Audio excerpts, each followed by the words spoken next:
Untuk kisah kali ini masih ada sebuah cerita yang ditulis oleh akun Twitternya Om Ras. Dan untuk kisah yang akan saya bawakan kali ini, yaitu sebuah kisah yang berjudul Santet Dendam Masa Lalu. Sebelum kita masuk ke ceritanya, tekan dulu tombol like video ini. Dan jangan lupa tekan juga tombol subscribe channel ini. Dan nyalakan juga lonceng notifikasinya agar tidak ketinggalan cerita-cerita lain dari channel ini. Dan buat teman-teman yang ingin membaca langsung ceritanya, nanti silakan saja kunjungi linknya yang nanti akan saya sertakan di kolom deskripsi. Dan seperti apa untuk kisah kali ini, langsung saja kita masuk ke ceritanya. Sudah sebulan wanita itu terbaring di atas tempat tidur. Tubuhnya yang semula berisi, kini hanya tinggal tulang yang dibalut kulit. Sesekali terdengar suara rintihan lirih dari mulutnya. "Mah, sabar ya. Aku dan adik masih mencari-cari info orang yang bisa menyembuhkan sakitnya mama. Dan kata ibunya temanku, di daerah Amuntae ada semacam pengobatan tradisional," ucap Deli seraya mengusap pelan lengan sang ibu. Wanita yang merupakan ibunya Deli itu mengangguk pelan setelah mendengar perkataan anaknya. Malam itu suasana di rumah kayu berukuran 9 kali 18 meter tersebut tampak lengang. Di halaman rumah juga tampak banjir karena hujan yang turun sedari siang tadi. Orang-orang di dalam rumah pun sepertinya sudah tertidur pulas. Sementara dua orang yang memang bertugas jaga kampung di malam itu mulai berkeliling untuk memastikan keamanan kampung mereka sambil mengobrol satu sama lain. Tiba-tiba langkah salah satu di antara keduanya terhenti. Matanya melotot menatap ke arah rumah kayu berukuran 9 kali 18 itu. "Kenapa, Dit?" ujar temannya yang mengenakan jaket bola tersebut sembari ikut menoleh ke arah yang dilihat oleh Udin. Saat melihat ke arah rumah itu, temannya Udin pun lantas terdiam. Matanya ikut melotot. "Ayo pergi," ujar Udin menarik tangan temannya dan langsung mengajaknya untuk berlari menjauh. Setelah tiba di depan musola, Udin dan Iwan berhenti berlari. Nafas mereka ngos-ngosan. "Apa itu tadi, Din?" tanya Iwan. "Tidak tahu, tapi mirip seperti bola api. Bisa jadi itu kuyang, Wan." "Ah, kuyang?" Udin menyeka keringatnya dengan sarung yang dari tadi ia selempangkan di bahunya. Lalu Udin langsung masuk ke dalam musola untuk beristirahat. Ia sudah tidak ingin melanjutkan tugasnya malam itu dikarenakan takut. Beralih ke rumah berukuran 9 kali 18 meter milik keluarga Haji Hair, orang yang cukup terpandang di desa itu. Suara tangisan cucu Haji Hair yang baru berusia 20 hari itu sangat kencang. Bahkan suara tangisannya sampai membangunkan orang-orang di dalam rumah tersebut. "Kenapa Ahmad, Lin?" tanya Haji Sumi, istri dari Haji Hair. "Tidak tahu, Mah. Setelah mendengar suara ledakan seperti ban pecah di luar, Ahmad langsung menangis begini." "Mungkin sakit perut, Lin. Coba oleskan minyak kayu putih," ujar Haji Hair. "Sudah, Bah. Tapi Ahmad tetap menangis. Bagaimana ya?" Haji Sumi mengambil cucunya dari gendongan Linda. Beliau berusaha menenangkan tangisan bayi itu, namun bayi tersebut tidak mau berhenti menangis.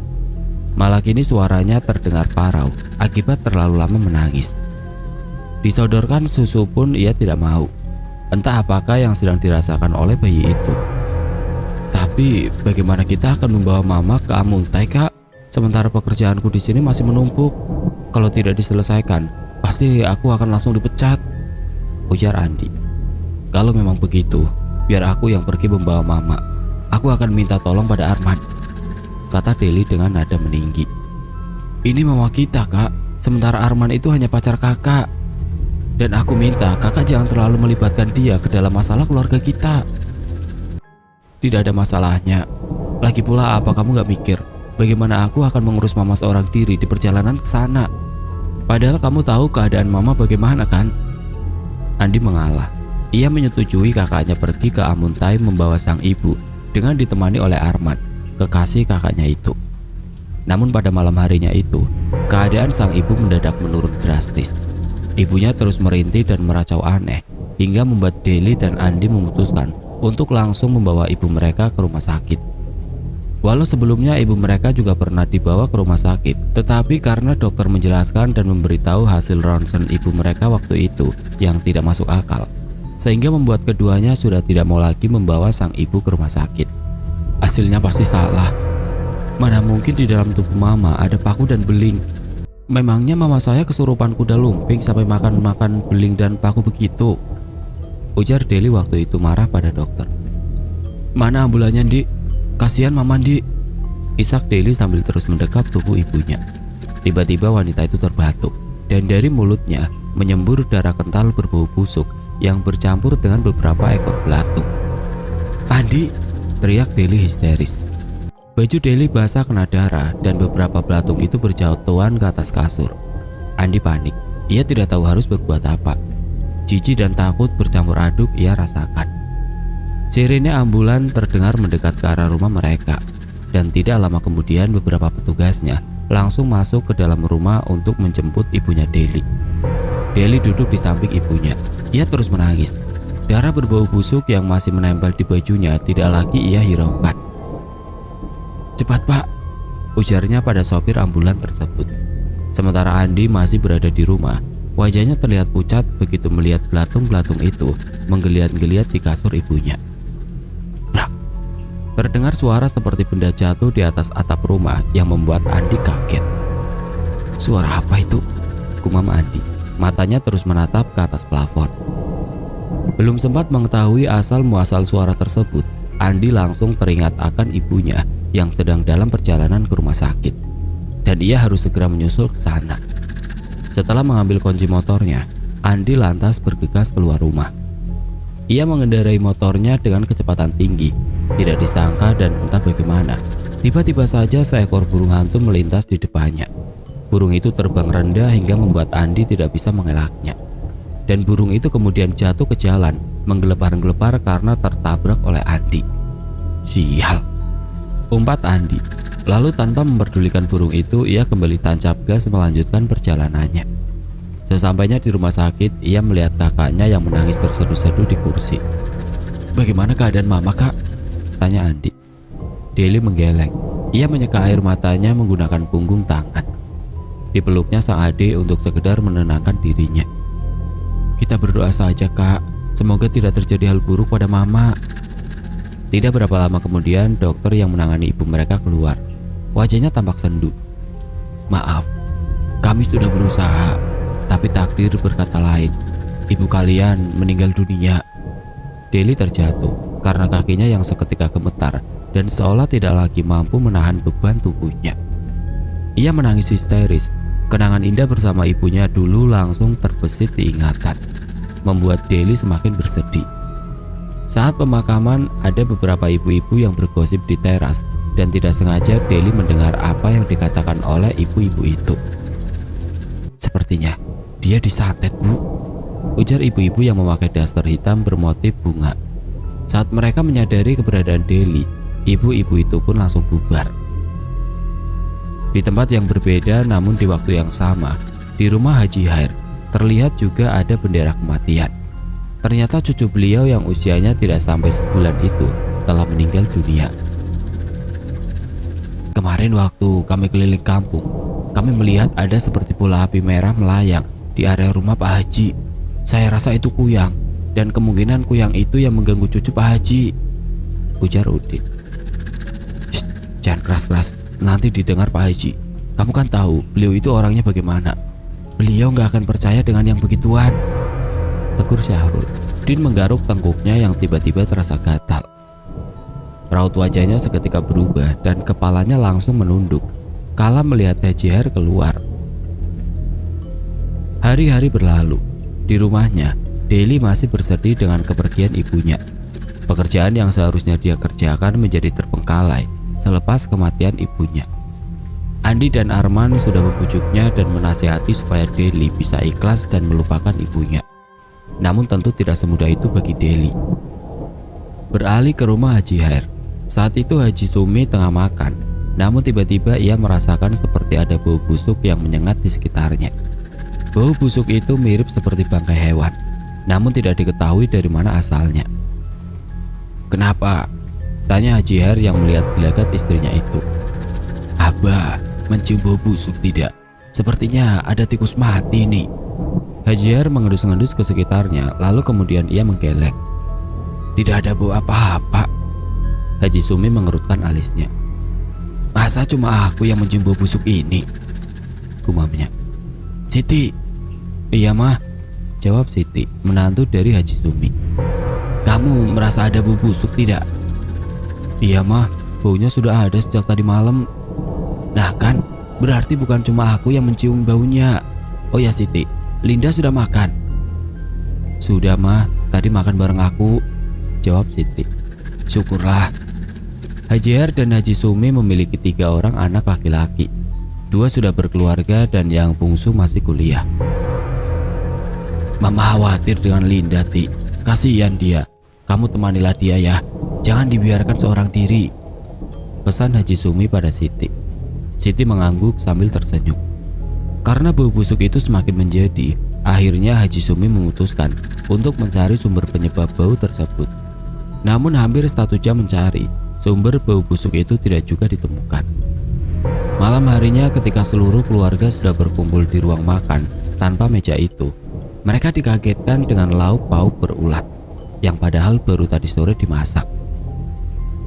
Kenapa bisa berulat dan berlendir begini ya? Padahal mama baru tadi sore memasaknya, ujar Siti. Bisa jadi ayam yang dimasak itu sudah busuk sebelumnya.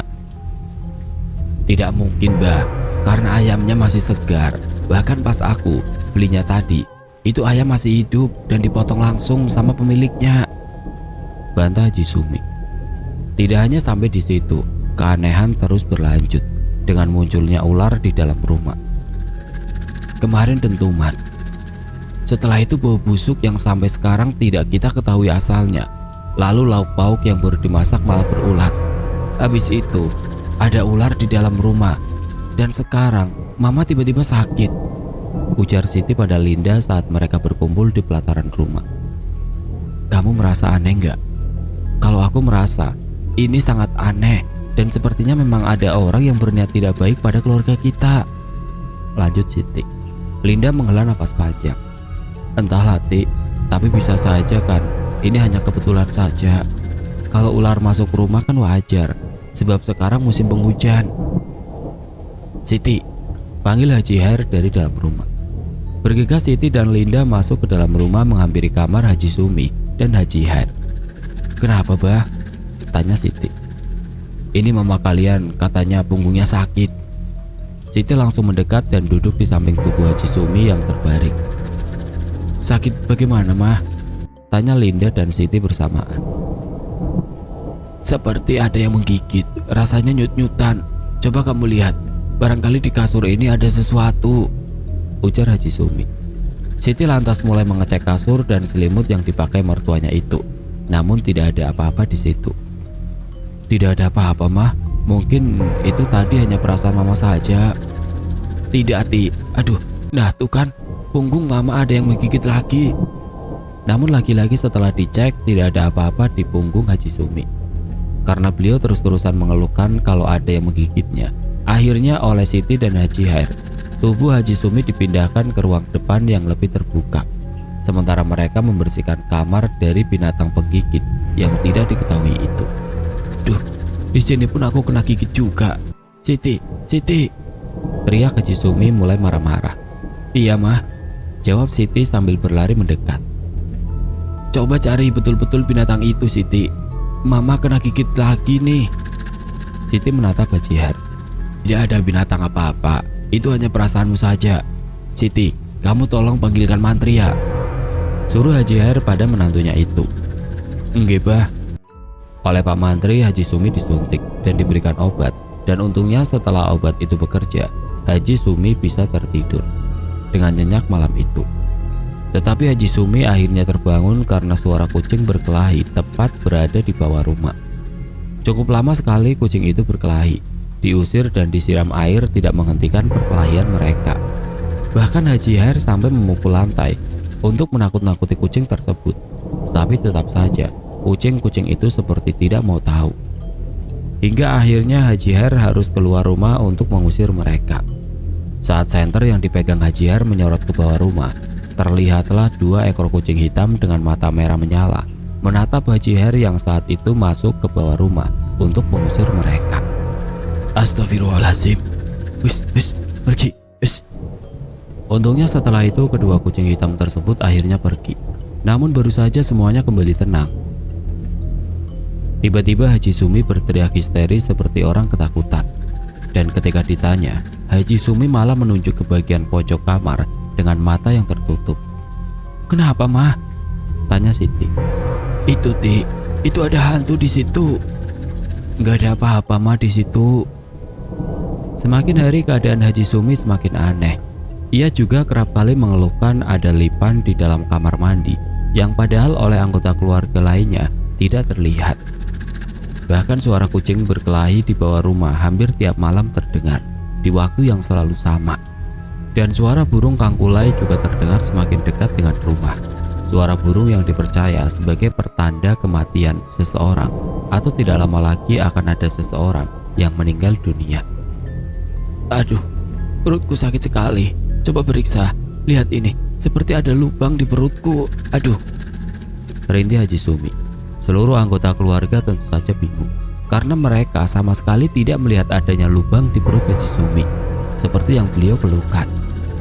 Keluhan Haji Sumi pun semakin aneh-aneh saja, apalagi setelah Haji Har sering mengaji di sampingnya.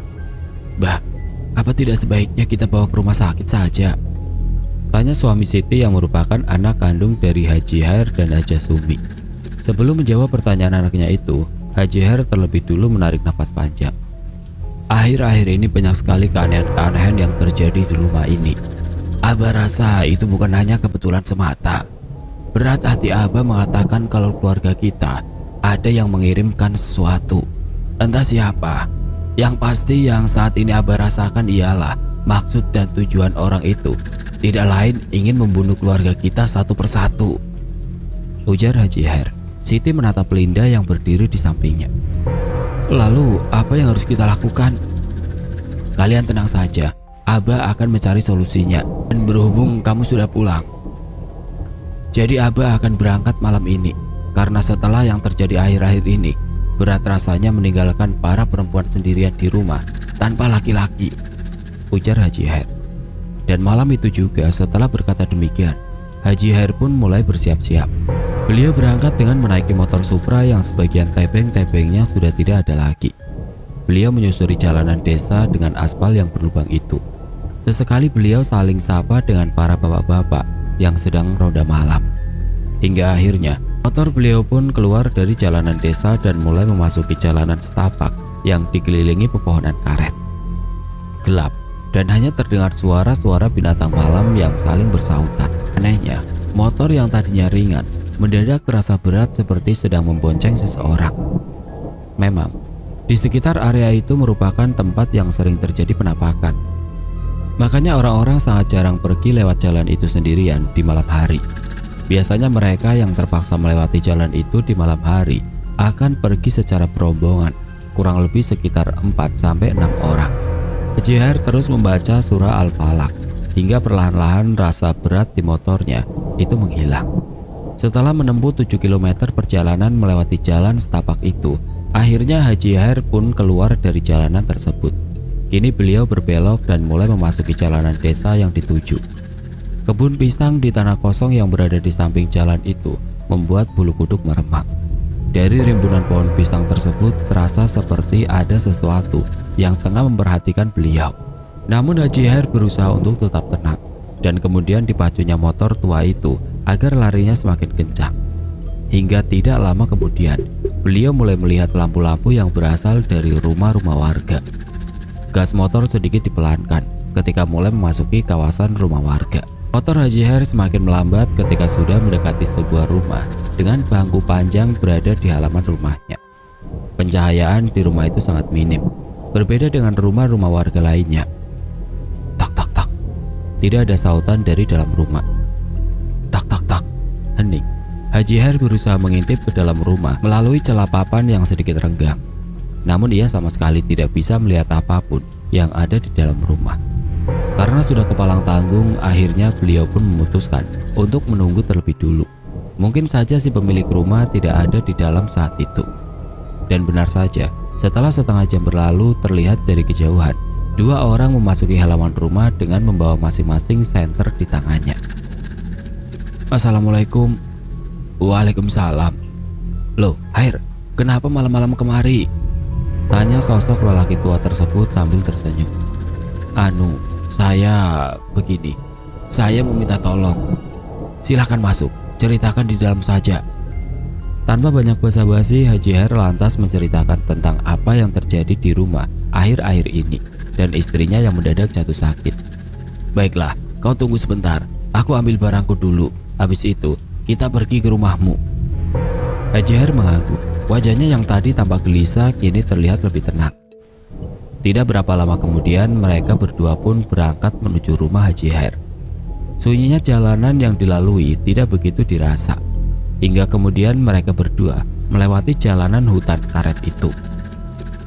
Hening dan mencekam, bulu kuduk Haji Hair meremang. Sebuah siulan yang diikuti bayangan tertangkap matanya ketika beliau menoleh ke arah samping jalan. Jangan terlalu laju, Hair. Hati-hati, tegur lelaki tua. Tangannya memegang erat punggung Haji Hair. Singkat cerita, mereka akhirnya sampai di rumah Haji Hair. Linda sudah menunggu di depan pintu dengan tubuh yang gemeteran. Ada apa, Linda? Mama, Bah, Mama, ucap Linda terpotong oleh tangisnya sendiri. Ia tidak mampu menyelesaikan ucapannya itu. Mendengar Linda yang menangis, Haji Hair langsung menerobos masuk dan ternyata di tengah-tengah rumah sudah penuh dengan bercak-bercak darah. Tidak begitu jauh ada sebuah pisau yang tergeletak di dekat dinding.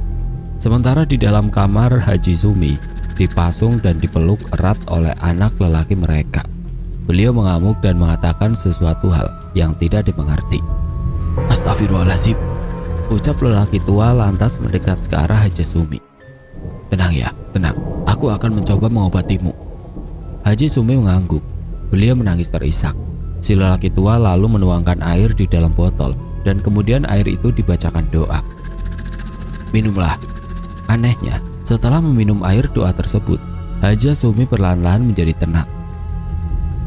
Apa yang kamu rasakan di tubuhmu? Sakit sekali. Rasanya seperti seluruh badanku digigit sesuatu. Nyeri dan sakit sekali. Kepalaku rasanya mau pecah. Ia terus membesar dan aku juga melihat orang seperti asap hitam di mana-mana. Si lelaki tua menarik nafas panjang. Beliau langsung menatap ke arah Haji Hair. Sepertinya memang keluargamu dikirimkan sesuatu yang tidak baik, sesuatu yang bertujuan untuk membunuh kalian. Sesuatu apa itu? Santet. Anak Haji Hair terdiam. Ini memang sulit dipercaya, tapi itu nyata dan baru saja terjadi. Bahkan ibunya sampai melukai badan dan kepalanya sendiri. Lalu, sekarang bagaimana? Kalian tinggalkan aku bersama orang tua kalian, perintah lelaki tua itu. Tanpa banyak tanya lagi, mereka pun keluar dari dalam kamar meninggalkan Haji Hair dan Haji Sumi bersama si lelaki tua. Bismillahirrahmanirrahim. Haji Hair melihat proses pengobatan pada istrinya itu dengan seksama. Beberapa kali beliau melihat beberapa kelabang berjalan di sekitar tubuh istrinya. Namun begitu mata beliau berkedip, kelabang-kelabang itu seketika menghilang. Beberapa kali juga kejadian aneh terjadi pada Haji Hair saat pengobatan itu berlangsung, hingga membuat penglihatannya menjadi berkunang-kunang. Hair. Panggil si lelaki tua berulang kali begitu menyadari Haji Hair yang hampir saja jatuh pingsan tersebut. Wajahnya pucat, namun di bagian hidung dan matanya tampak memerah. Perlahan-lahan darah segar mulai merembes keluar dari pori-pori wajahnya. Raut wajah si lelaki tua terlihat berubah. Sesaat kemudian tubuh Haji Hair terjatuh ke lantai. Beliau menggelepar-gelepar kesakitan. Darah segar masih terus merembes keluar. Si lelaki tua tentu saja tidak tinggal diam. Beliau berusaha membantu mengurangi rasa sakit Haji Hair dengan memberikan air doa. Namun air itu tidak terlalu berefek padanya, karena dalam waktu sebentar saja Haji Hair kembali merasakan sakit yang luar biasa di bagian dada dan perutnya. Pak Haji memuntahkan darah kental berwarna kehitaman yang berbau sangat busuk. Dan tidak lama setelahnya, beliau tumbang. Jujur, aku tidak sanggup karena baru saja aku mengobati salah satunya. Malah yang lain yang kena. Aku rasa harus ada 2 orang lebih yang membantuku. Tapi mengingat teman-temanku berada di kampung yang jauh, terpaksa kita harus membiarkan orang tua kalian seperti ini untuk sementara waktu. Tapi sampai kapan harus dibiarkan? Bagaimana kalau ternyata yang mengirim santet itu mengirimkan santet lagi? Berdoa, jangan sampai putus doa. Sementara aku pergi menemui teman-temanku, ujar si lelaki tua dengan nada suara meninggi. Si lelaki tua akhirnya pergi entah naik apa. Beliau ke rumah temannya itu. Yang pasti begitu Linda memalingkan wajah dari punggung si lelaki tua yang terus berjalan menjauhi halaman, sosok tua itu sudah menghilang. Dan sekitar pukul 3 subuh, si lelaki tua datang bersama 2 temannya yang kira-kira usia mereka bertiga sama. Tanpa banyak bicara, mereka bertiga langsung melanjutkan proses pengobatan tersebut. Pintu kamar dikunci dari dalam. Tidak ada yang tahu bagaimana proses pengobatan itu berlangsung. Namun sayup-sayup, anak Haji Hair mendengar suara orang itu membaca doa. Doa yang bukan berasal dari kitab suci mereka, entah doa apa itu. Bau-bauan aneh yang dibakar juga tercium sampai keluar. Sekitar pukul 4:30 pagi, pintu kamar akhirnya dibuka. Seorang lelaki tua keluar membawa piring putih yang berisi beberapa ekor kelabang dan ulat-ulat kecil yang aneh. Sementara di dalam kamar, Haji Hair dan istrinya belum juga sadarkan diri. Tubuh keduanya ditutup dengan kain hitam. Hanya bagian wajah saja yang dibiarkan terbuka. Bagaimana keadaan kedua orang tua saya? Si lelaki tua terdiam untuk beberapa saat. Kalian tenang saja, mereka berdua baik-baik saja. Tidak ada yang perlu dikhawatirkan lagi. Kita hanya tinggal tunggu keduanya bangun. Anak dan menantu Haji Hair dan Haji Sumi menarik nafas lega. Mata mereka semua tampak memerah akibat tidak tidur semalaman. Dan benar saja, sekitar pukul 11 siang Haji Hair dan Haji Sumi mulai sadar. Bah, Mah, tolong ceritakan ada apa sebenarnya? Kenapa keluarga kita menjadi target santet? Haji Hair terdiam.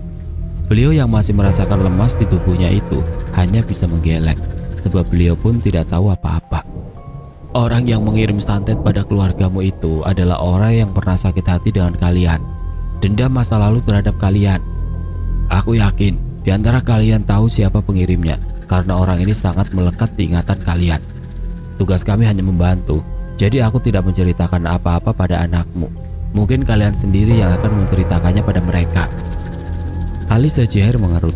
Ia langsung menatap wajah istrinya yang tampak menunduk setelah mendengar perkataan si lelaki tua itu. Kamu tahu siapa? Tanya Haji Hair pelan.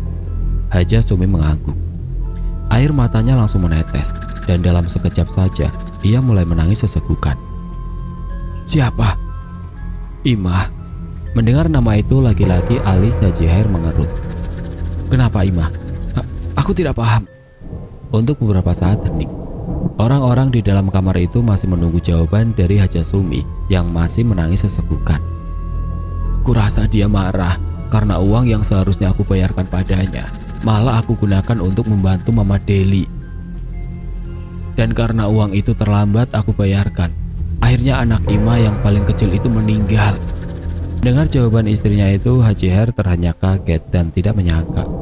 Astagfirullahaladzim Sumi, padahal kau tahu anaknya kritis di rumah sakit, dan aku menyuruhmu untuk segera membayarkan uang itu pada mereka agar anaknya Ima bisa diobati.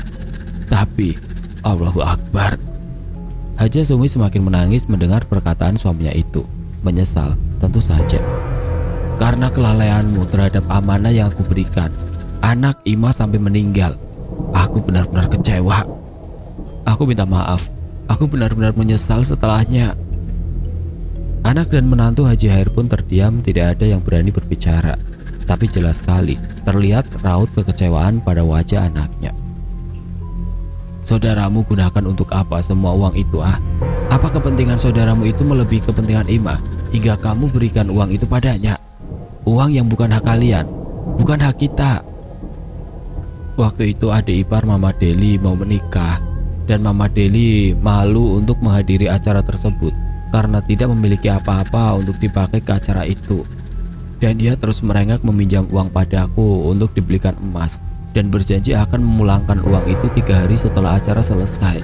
Aku terus menunggu, tapi uang itu tidak juga dibayar. Hingga akhirnya aku dapat kabar kalau mereka sudah pindah, dan bahkan tetangga-tetangganya tidak ada yang tahu. Setelah itu aku berusaha mengumpulkan uang untuk mengganti semua uang yang Mama Deli bawa lari. Dan baru bisa terkumpul separuhnya setelah anak Imam meninggal. Kisah Haji Sumi. Dan separuh uang itu sampai sekarang belum juga aku lunasi. Haji Her terdiam. Ia sudah tidak bisa berkata-kata lagi. Masuk akalkah alasan meminjam uang hanya untuk membeli emas agar bisa dipamerkan di hari pernikahan iparnya? Kau bukan tidak tahu, hutang-hutangnya padaku saja sampai saat ini belum ada 1% pun yang dibayar. Tapi dengan gampangnya kau meminjamkan uang sebanyak itu pada mereka. Walaupun dia saudaramu, aku tetap tidak bisa membenarkan apa yang kamu lakukan itu, Sumi. Haja Sumi tertunduk, bahunya berguncang, isak tangisnya terdengar semakin pilu. Tidak usah diobati lagi, biarkan aku mati, karena ini memang salahku, ujar Haji Her. Bah, jangan bicara seperti itu, kami akan membantu untuk membayar sisa uang itu, bah. Ini bukan lagi tentang uang, ini tentang dendam, dan aku rasa aku pun akan melakukan hal yang sama jika ada di posisi Imah. Haja Sumi semakin terisak. Tiba-tiba beliau mengerang kesakitan. Sebuah garis mirip seperti sayatan muncul di bagian leher hingga dadanya. Dan perlahan-lahan garis merah itu semakin banyak. Darah mulai keluar dari hidung Haja Sumi, membuat anak-anaknya seketika histeris. Begitu juga dengan Haji Her. Meskipun saat itu Haji Her marah, tapi beliau tetap tidak tega melihat istri tercintanya menderita seperti itu. Beliau memohon pada si lelaki tua agar menyembuhkan Haji Sumi. Namun jawaban si lelaki tua membuat Haji Her tidak karuan. Kami sudah berhasil untuk mengobati, tapi si pengirim tidak berhenti sampai di situ saja. Mereka lagi-lagi mengirim penyakit pada istrimu. Sebab semalam kami tidak bisa menghelat atau memakar kalian, sebab keadaan kalian yang masih tidak sadarkan diri. Aku juga tidak menyangka mereka akan secepat itu bertindak selagi kalian masih dalam proses pengobatan. Lanjut lelaki tua. Darah segar menyembur dari mulut Haja Sumi, dan tidak lama setelahnya beliau meninggal dunia, diiringi dengan tangisan seluruh keluarga. Di mata anak dan menantunya, Haja Sumi adalah sosok ibu dan mertua yang sangat baik. Bahkan bisa dibilang Haja Sumi ini merupakan mertua idaman para menantu. Namun siapa sangka, di balik itu semua, beliau pernah melakukan kesalahan yang cukup fatal hingga membuat ia dan keluarganya masuk ke dalam ancaman santet dari seseorang yang memiliki dendam di masa lalu pada beliau. Untungnya, setelah kematian Haja Sumi, keluarga beliau kembali aman dari ancaman santet.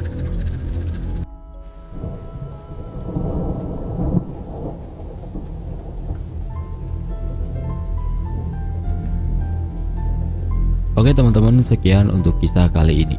Semoga apa yang sudah saya sampaikan dalam kisah ini dapat dijadikan pembelajaran untuk kita semua. Dan buat teman-teman yang baru bergabung, jangan lupa untuk like, komen, share, serta subscribe channel ini. Dan nantikan kisah-kisah horor berikutnya tetap di channel Radio Horor. Wassalamualaikum warahmatullahi wabarakatuh.